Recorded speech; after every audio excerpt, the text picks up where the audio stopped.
महाराष्ट्र के सांगली में एक लड़की बादाम के पेड़ के पास खेलने जाती है। इसी दरमियान उसे बादाम खाना होता है, जिसकी वजह से वो बादाम खाने के लिए वहाँ जो घर था उसमें अंदर एंट्री कर लेती है। इसके बाद से ही बच्ची का कोई भी अता पता नहीं होता। घर परिवार उसे ढूंढने लगते हैं, किसी को कोई खबर नहीं होता। जिसके बाद आखिरकार मामला उमाड़ी पुलिस थाने पहुंचता है। मामला महाराष्ट्र के सांगली का है, जहां पर एक बच्ची अचानक से लापता हो गई थी। उसका कोई रहस्य ही नहीं मिल रहा था कि आखिर बच्ची गई तो गई कहां।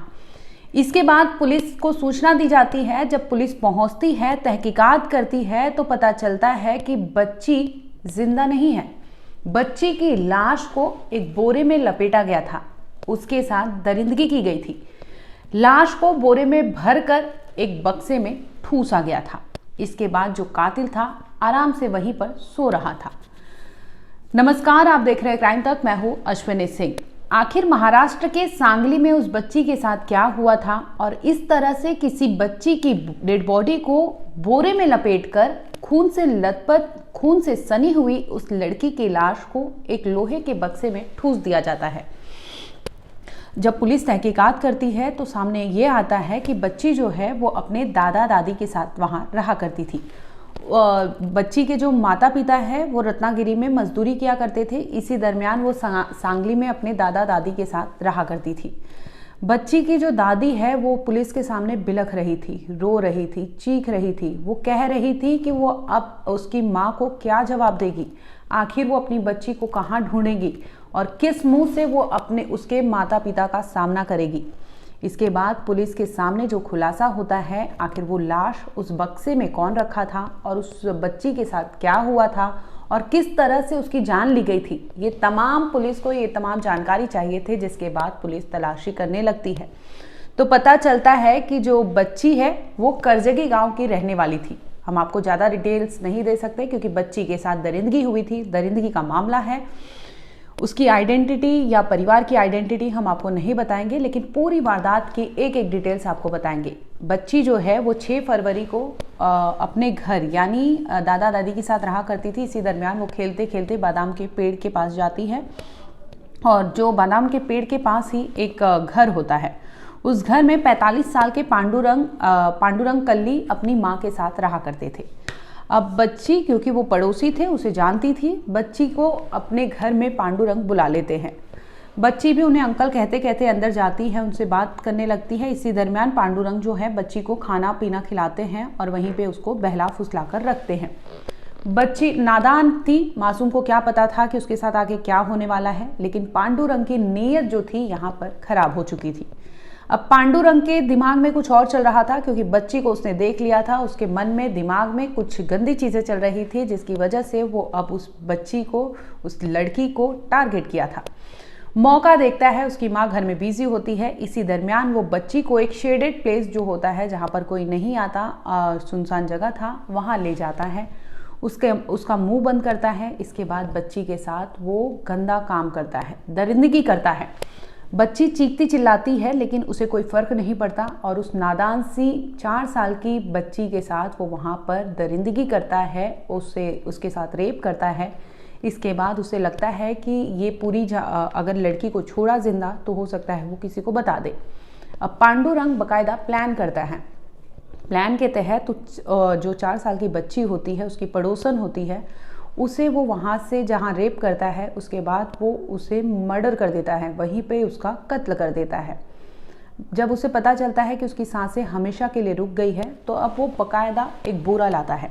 बोरे में बच्ची की लाश को वो लपेटता है ताकि किसी को पता ना चल सके, उसे लगे, किसी को भी भनक लगे तो पता चले कि ये कोई सामान है। अब वो लपेटता है और उसके बाद जो लोहे का बक्सा होता है उसमें उस लाश को डंप कर देता है और आराम से जाकर अपने घर पे चैन की नींद सोने लगता है, जैसे कुछ हुआ ही नहीं था।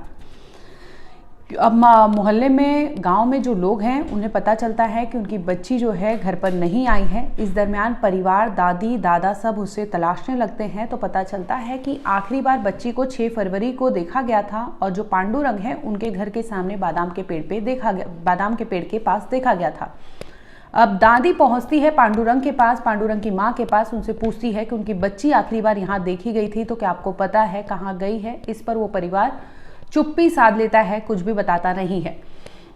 अब दादी बिलख रही थी, रो रही थी। आखिरकार ये मामला पुलिस तक पहुंचता है। पुलिस के सामने ये बयान आता है सामने, जिसमें पड़ोसी चश्मदीद बताते हैं कि आखिरी बार पांडुरंग के यहाँ पे वो बच्ची खेल रही थी, उसके बाद किसी ने नहीं देखा है।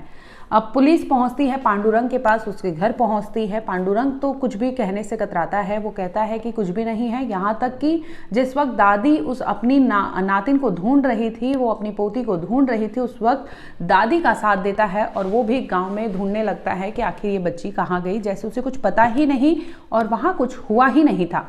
अब पुलिस डिसाइड करती है कि आखिर पांडुरंग के साथ अगर आखिरी बार देखा है तो हो सकता है कि बादाम के पेड़ और पांडुरंग के घर के बीच में ही उस बच्ची का कोई अता पता चल सके। अब पुलिस जांच करती है, तलाशी लेने की कोशिश करती है पांडुरंग के घर की। पूरी टीम वहां पर फैल जाती है और पांडुरंग के घर के एक एक सामान की तलाशी की जाती है, जिसमें कई चीज़ें ऐसे निकलती है, लेकिन एक लोहे का बक्सा नज़र आता है। पहले तो पुलिस को लगता है हो सकता है पुराने समय की चीज़ें हैं, उसमें सामान रखा हो, लेकिन पुलिस को क्योंकि डाउट था, बच्ची छोटी थी, उम्र छोटा था, जिसकी वजह से हो सकता है कि बक्से में कुछ निकल जाए, और पुलिस का शक भी सही होता है। पुलिस जैसे ही वो बक्सा सामने लाती है, उसे खोलने का प्रयास करती है। इतने में जो पांडुरंग होता है उसे समझ जाता है कि वो पकड़ा जाएगा, वो वहाँ से पसीना पसीना हो जाता है। और पुलिस जब खोलती है बक्सा तो वहाँ पर बोरी में लपेट कर कुछ सामान था। पुलिस को पहले पता तो नहीं होता। पुलिस उसके बाद वहाँ से खोलने के बाद वो बोरे को खोलने की कोशिश करती है, जिसमें पुलिस को समझ आ जाता है कि आखिर उसमें कोई और नहीं बल्कि जिसकी तलाश पूरा गांव कर रहा है, उस बच्ची की वहाँ पर डेड बॉडी थी। बच्ची की डेड बॉडी निकाली जाती है। उसके बाद वहाँ से पांडुरंग को भी गिरफ्तार किया जाता है, जिसमें पता चलता है कि ये 45 साल का पड़ोसी है और इसी के साथ बच्ची खेल रही थी, इसके घर आई थी। और इसके बाद उस लोहे के बक्से में उस लड़की की लाश बरामद हुई थी। पुलिस फौरन फॉरेंसिक टीम को बुलाती है, लड़की की डेड बॉडी को पोस्टमार्टम के लिए रवाना कर देती है, मेडिकल ट्रीटमेंट के लिए कि आखिर इसके साथ हुआ क्या था, क्योंकि पोस्टमार्टम रिपोर्ट सामने आएगी तो पता चलेगा। इसके साथ ही आरोपी को जब गिरफ्तार करती है तो ये खुलासा होता है कि उसने बच्ची के साथ गलत मंशे से उसे पकड़ा था, उसे टारगेट किया था। इसके बाद वो बच्ची के साथ वहाँ हैवानियत करता है, शेडेड प्लेस में ले जाता है, जहाँ पर बच्ची के आबरू से उसकी इज्जत लूटता है। इसके बाद वो उसका कत्ल कर देता है। कत्ल करने के बाद डेड बॉडी को वो छिपाने के लिए अपने घर के बक्से में छिपा देता है। बहरहाल आपको बता दें कि इस मामले में पुलिस ने आरोपी पांडुरंग को गिरफ्तार कर लिया है। इसके साथ ही ये सामने आता है कि उसी ने उस लड़की के साथ दरिंदगी की थी और जिसके बाद उसने डेड बॉडी को उस बक्से में छिपाया था।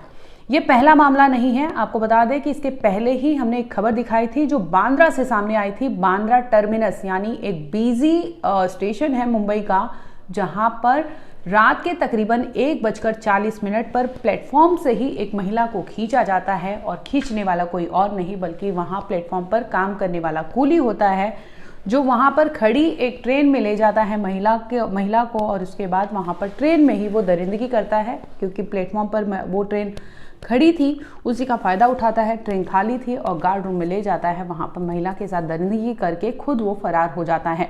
हालांकि उस मामले में भी पुलिस ने उसे गिरफ्तार कर लिया है, लेकिन सोचने वाली बात है कि इस तरह से आखिर महाराष्ट्र से जो खबरें सामने आ रही हैं, चाहे वो देश के कई कोने से भी खबरें सामने आई है, ऐसा नहीं है महाराष्ट्र से ही हो। इसके पहले हमने अयोध्या में भी दिखाया, कानपुर से खबर सामने आई है, इसके साथ ही दिल्ली में भी लाजपत नगर का केस सामने आया था। तो कई ऐसे केसेस हैं जो लगातार रिपोर्ट होते हैं। और वहीं अगर नाबालिग बच्ची की बात करें तो नाबालिग के साथ भी कई ऐसे केसेस सामने आए हैं, जो अभी हाल ही में महाराष्ट्र के सांगली से जो खबर आई वो सबको सोचने पर मजबूर कर दी कि आखिर ये समाज और ये लोग किस मिट्टी के बने हैं और किस दिशा में वो आगे बढ़ रहे हैं। ये अपने आप में सवाल बड़ा है, क्योंकि आपको भी सोचना चाहिए। अगर आपके घर की बेटी, बहन या कोई भी हो, महिला हो, और वो अगर सुरक्षित नहीं है और इस तरह से दरिंदे अगर बेखौफ समाज में घूम रहे हैं, तो ये कहाँ सुरक्षित है, कहाँ सेफ है, ये अपने आप में लॉ एंड ऑर्डर के लिए भी बड़ा चैलेंज है। बहरहाल आपको बता दें कि सांगली वाले मैटर में पुलिस ने आरोपी पांडुरंग को गिरफ्तार कर लिया है, जिसमें ये खुलासा हो चुका है कि उसने बच्ची के साथ वहाँ पर दरिंदगी की थी और अपनी दरिंदगी को, अपनी हवस को मिटाने के लिए उसने उसको टारगेट किया था, जिसके बाद उसे उस बच्ची किसी और को कुछ बता ना दे, इसलिए उसका हमेशा हमेशा के लिए उसका मुंह बंद करा दिया था, यानी उसे मार दिया था। इसके बाद उसने लाश के साथ भी बर्बरता की, कहीं ना कहीं उसने डंप कर दिया, जिससे उसे लगा कि उसकी जो करतूत है, जो गंदी करतूत है, जो गंदा काम किया है उसने, वो किसी को खबर ना लगे। इस वजह से उसने उस बच्ची के साथ इस तरह से हैवानियत की थी।